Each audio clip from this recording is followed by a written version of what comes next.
Okay, this one's a little deeper than usual, but do you want to know the secret to unlock life's rhythm in the here and now?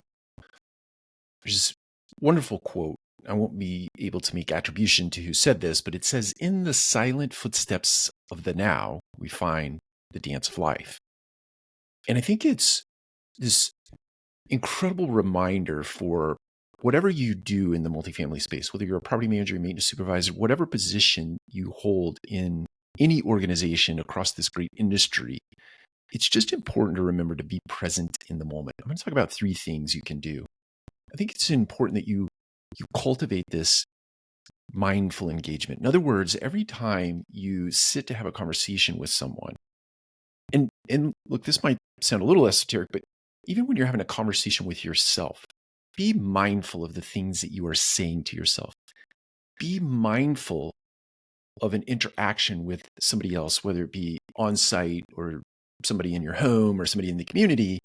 Being mindful of that engagement, sitting in it and understanding what somebody is saying to you, and then not listening to that voice inside of your head that you're crafting that response before that person has even finished speaking, but just being mindful of every word that that person says, pausing in that, sitting in that, and then crafting a response that you can get back to them. So it's being very mindful in the engagements that you have with people at the site level, people in the corporate level, consumers, supplier partners, etc., being very mindful of those conversations. The second is really cultivate a culture of being present.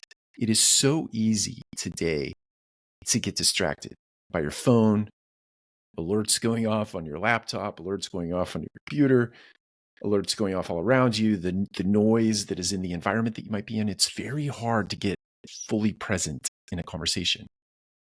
It gets really hard when you have a phone laying on a desk or you have a laptop open when you're having a conversation with somebody.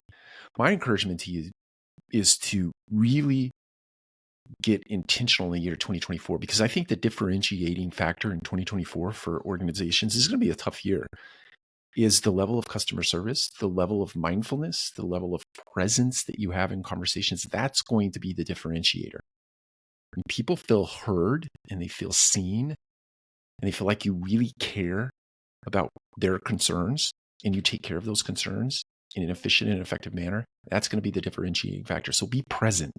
Really cultivate a culture of presence when you're on site or in your corporate space or you're talking to supplier partners. The third is really embrace tiny moments. This one, I think, is another differentiating factor in the year 2024. If you understand your consumer at the deepest level, if you understand your team members at the deepest levels, if you understand supplier partners, in all of this, there's a mainstay, right? There's a common denominator. People. Customers are people. Team members are people. Supplier partners are people. Investors are people. We're all people serving other people.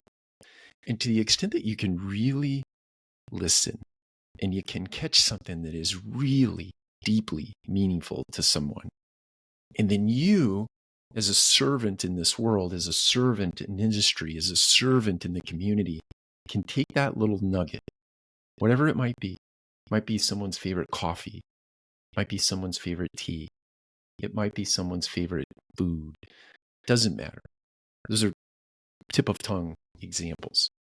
But if you drop something on somebody at a random moment, those random acts of kindness that is germane to those things that you listened for, those tiny moments where you've just taken a piece of information and you take action on that piece of information and you give of yourself, you serve others without any expectation in return, that's where you really differentiate yourself in 2024.